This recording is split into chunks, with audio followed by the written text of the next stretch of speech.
Well, it's time to build. Well, now it's time to build the crankcase. And I have to admit, I'm a little worried about this because a few things have to happen. At the end of the day, the crankcase is just going to be like a welded box with 2 holes in it. But what has to happen is the crank has to be able to be assembled into the crankcase, which is going to be basically a welded box. And then the outside of the crankcase is going to have a recess in it for the bearing to fit in on each side. Right? And the crankcase has to be big enough to fit the full crank throw and the connecting rod at the bottom. So about that big. So let's take a few measurements and let's wing it. I'm thinking about building the saw. Let me shut up and we'll wing it.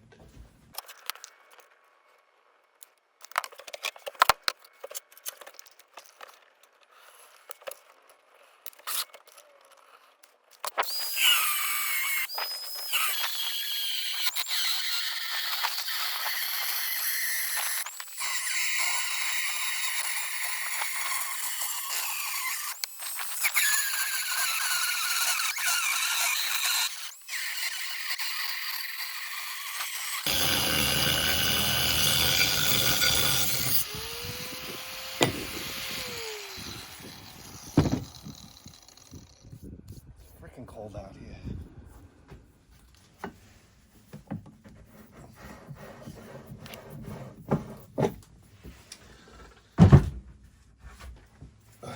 Okay, so this is basically pushing the upper limits of this lathe.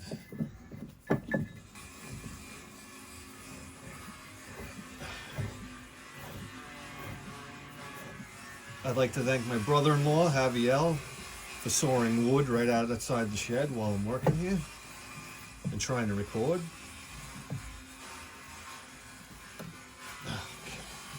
So this is basically like a big Chinese star in here that if it flies off, that'll kill you. Let's see how she spins. Okay.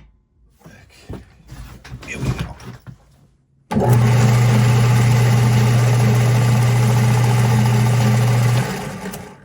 Now we have to find the center of this, and we gotta use a gauge for that. Yes, You done? yeah. All right, put it right over here. Here? Yeah. Yeah? Yeah. Too cold today, right? Too cold today is right.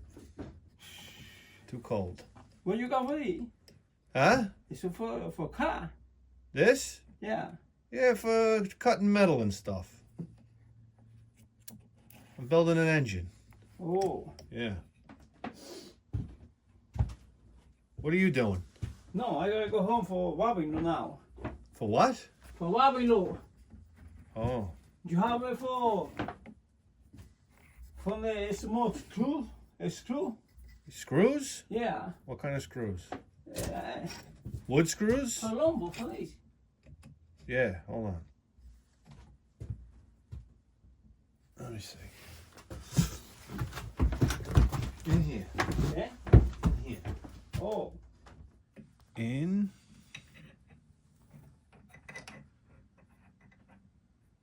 I'm doing it off the jaw because I don't think I could do it off the part because the part turns and it's never in the same place. I don't know. I think doing it off the jaw will be fine. I think. I have no idea. So this has got to go up. Let's see. What does the other side look like?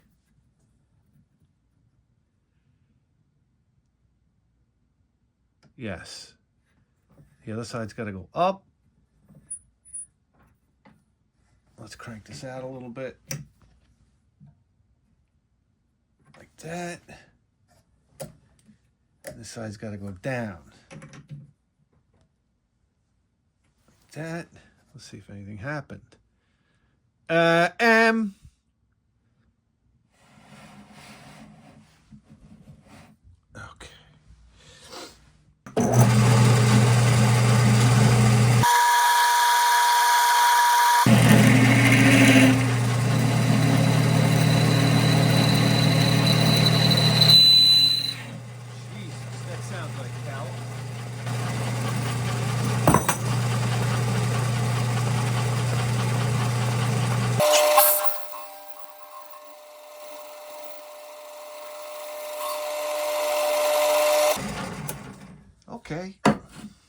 there's our hole. And now we want to do the tricky part, which is we have to cut out a pocket for our bearing. I don't even know how we're going to do that. Wing it?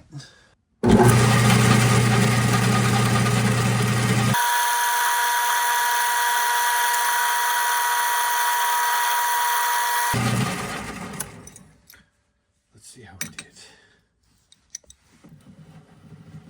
Does that fit?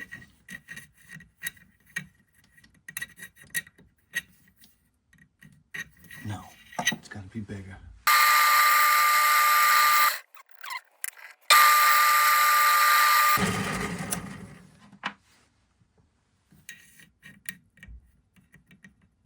That's it right there. But there's some wobble in that. You know, I'm so stupid. We should have put the shaft in there and marked it with marking fluid. Why didn't we do that? This is no good. Ay, ay, ay. What do we do now? What do we do now? We got this little bird beak on here. I think we're going to have to go about doing it like this. Let's try.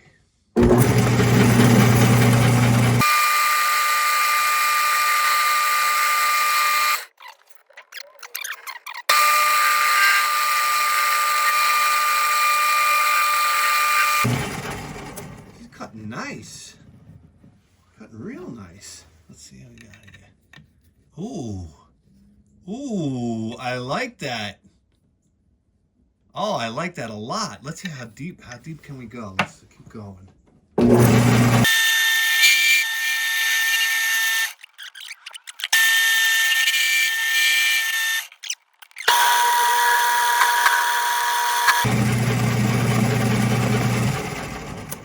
How's that panning out for us? Oh, that's a good fit. It's not a good fit. There it is. We got our pocket cut right here. Man, oh man, you know what it's going to be like when there's a piston jackhammering on that? That's all right there, ABEC 5s. Okay, second verse, same as the first. We do that on the second piece. So this just dawned on me. We put our bearing groove in the wrong place. Because our crank's going to sit like this through the crankcase. Like that. And so our groove should be out here. Okay, that's mistake number one. Mistake number two is we're going to build this crankcase and it's going to be welded together. So imagine our other crank wall is going to be like about there. Well, then how the hell am I going to even get this crank inside? It's got to be able to get inside. So what I'm thinking we do is we drill a hole in this plate like this to reference our crank. And then what we do is we cut a circle out of this square right here and then make a plate that bolts on. That way we can unbolt it and remove the whole crank assembly. I don't know if that makes any sense. Let's just do it and you'll see. These are things that, you know, were supposed to be thought of ahead of time. But, you know, we'll chalk it up to low IQ.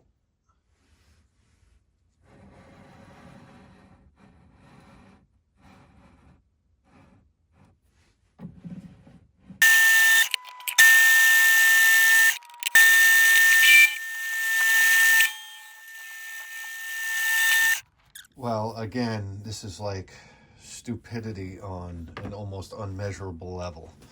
So here's the deal. We got our hole here. And what we're going to do is we're going to mark where the crank throw is. Go through like that.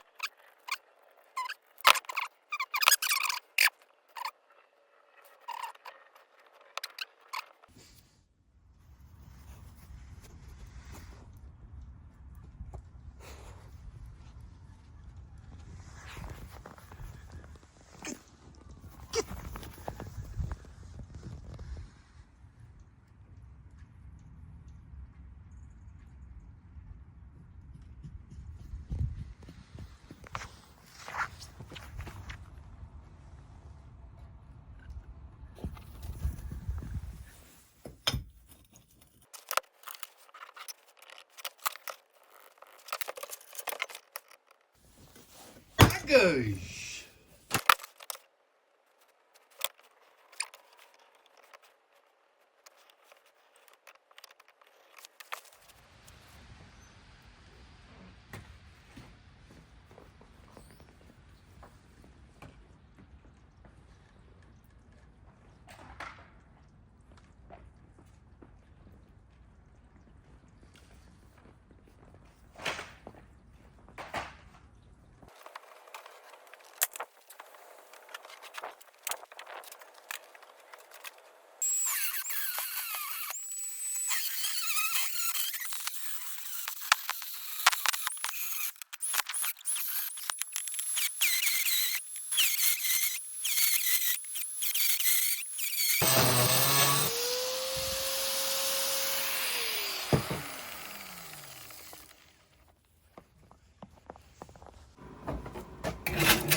Oh, my finger. Ouch.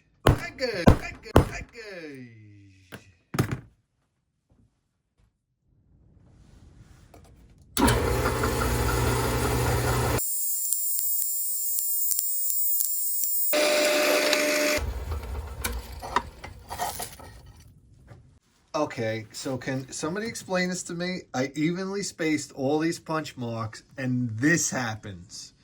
Here's the punch mark and I drilled it here. You can't explain stupidity like that. And then as I'm looking at it, I'm like, oh, wait a second. That's good because now we have a reference point. We know exactly how this plate goes back on. So, you know something? God works in mysterious ways. Thank you, Jesus.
I think we're there.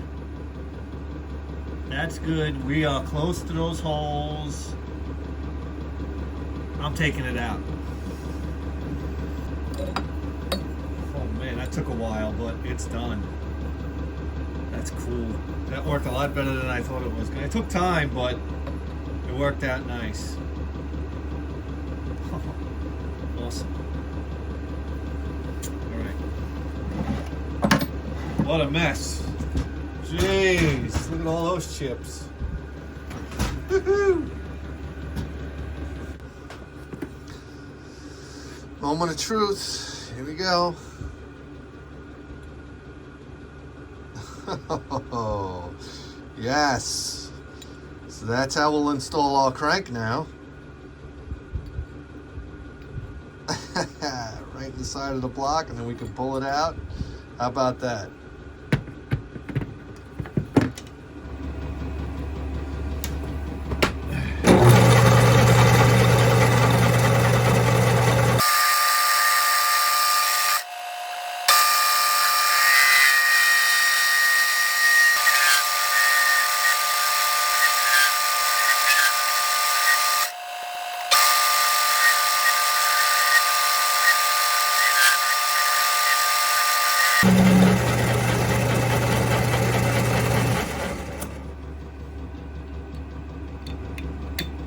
Oh God, that's a nice fit. Oh yeah, what a nice fit. You're gonna notice that noise in the background. That's my heater, because it's like 15 degrees out right now. So what we're gonna do is we're gonna join these together. And I think I'm only gonna use 4 bolts because that's all that's really necessary at this point. In real life, there's going to be a gasket here. Hold on a second. We got the world famous celebrity tool out today, the chode.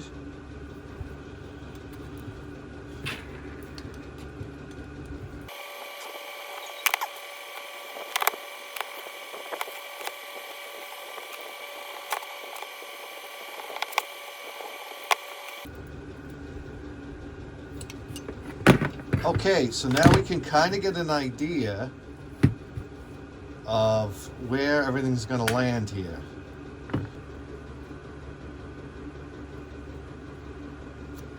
Okay, look at that. Doggy. That sucker's on there. And now this will be...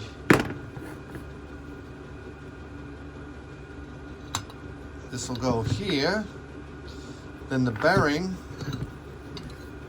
this will go here, the bearing goes here, and now I left a bit of a space there for gasket material. I think at the end of the day I'm going to make a gasket for this, but that's it right there. So now what we have to do is we have to build walls. And oh man, now these plates, I'm gonna have to make sure these plates are exact.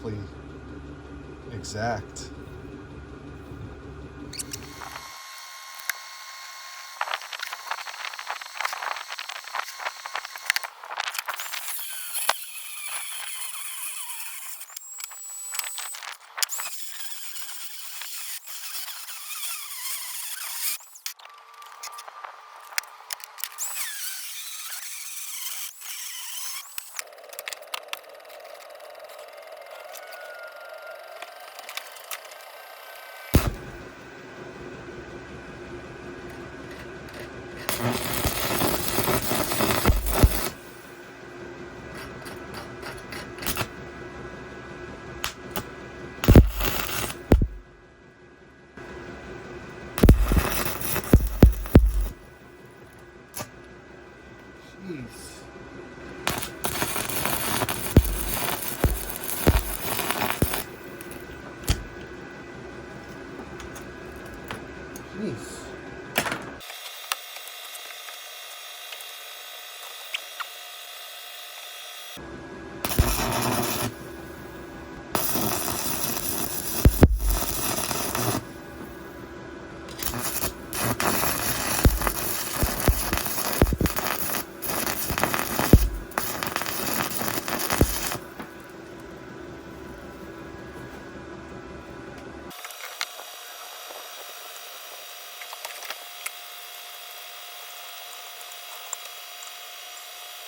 Okay, we got things lined up over here and it's nice and smooth on the inside. So this is where we're gonna tack it up.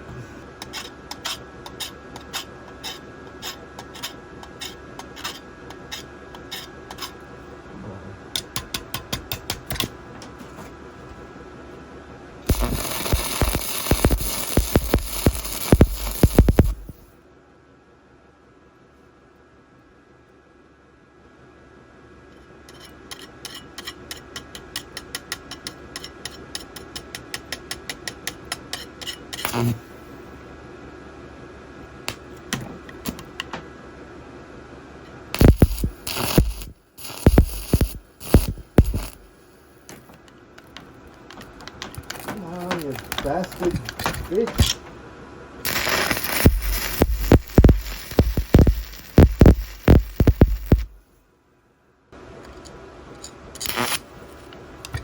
Come on.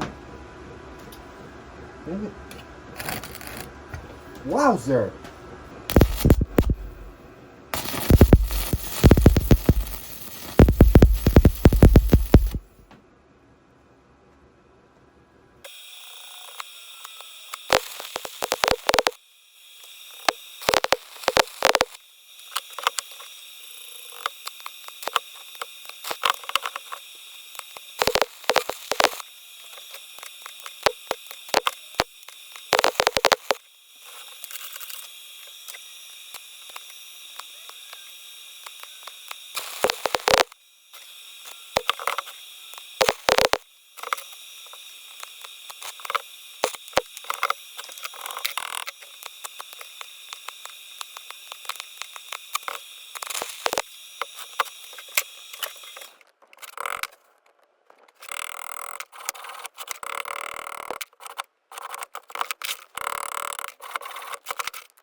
This is the part that I thought I was going to be able to avoid, but I don't think so. The simple fact is, when I get this whole thing together, I'm going to need access on both sides. In other words, when I have the crankshaft in there, I have to get at the bottom to bolt the connecting rod. Not just that, I have to access these bolts too. Doing it from up here makes it really fiddly to get your fingers down in there, to get the connecting rod cap on. I just don't even know how I'm going to do it. So I'm just avoiding the inevitable. We got to put like a bottom on here anyhow. But what happens is, I think we're going to have to create like almost like an oil pan. So we'll put this piece on here, cut a hole out of this piece, and then drill it and have another plate that goes on top of it that we can seal. And that way we can take that off and, you know, get access to the bottom. Let's just do it.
Good. Good. We're good. Good. Ow! Mother.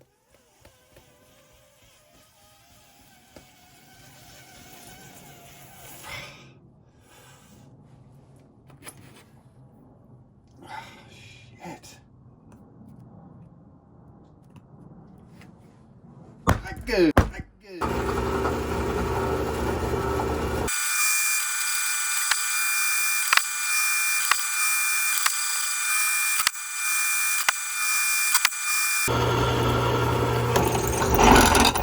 Ah, you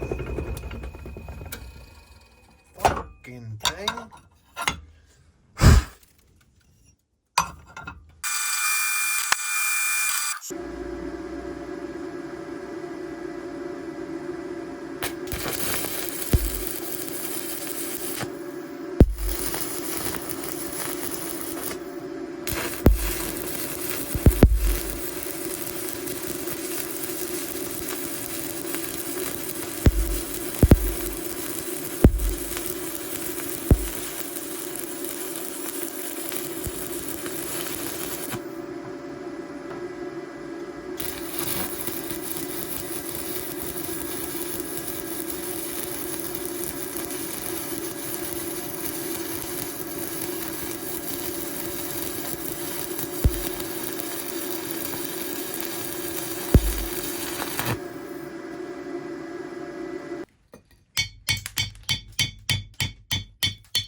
Well, I know what you're thinking. You're thinking, wow, 1/4-inch thick plate steel for an oil pan?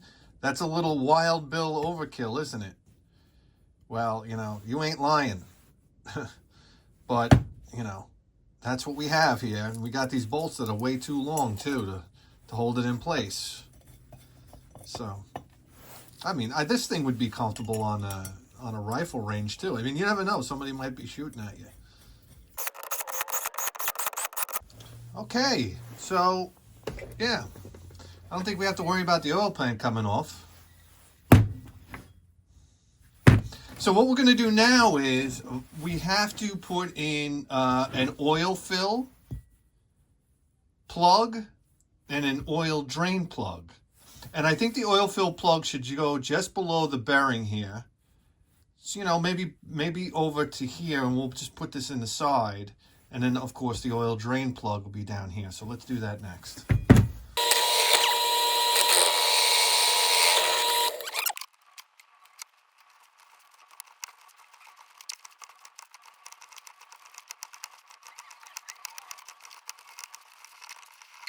We have our 2 drain plugs, which are just bolts. I have to cut these bolts down, but for now, you get the idea. All right, there's 1 plug and 2 plugs. So we know what to fill our oil to, and did we really need to have a drain hole down here, which is really not even that close to the bottom. I just didn't want to risk hitting the bottom. It's debatable. I mean, I could probably just empty the oil out of this hole, but you know, whatever. I get to practice tapping. All right, let's kind of piece this together. I got these cute little copper washers. I cut down our bolts. So these will go in like this. Baby. And these will go in like this.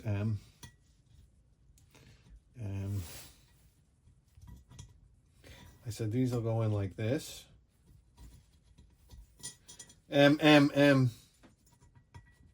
These will go in like this. And we'll snug those up. Hopefully they shouldn't interfere with anything. And then our crank will go in like so. We're not going to put the connecting rod in now, just for time purposes. Ladies and gentlemen, our crankcase is back together. Look at this. We got our E-clip clipped in over here. We got all our bolts in, but no nuts yet. We just got it resting in there. We have our other bearing E-clipped on. Look at this. I want you to see the play in here. Very little play, and look at that. Oh, she rolled. She rolls beautifully.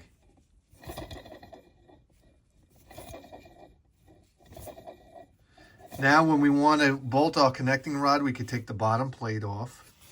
Or if we want to do any type of maintenance, we want to be able to take this thing apart. So there we have it, guys. We have a crankcase. We got 2 nice drain plugs over here for oil. And how about that? We're only up to about, I don't know, 300 pounds.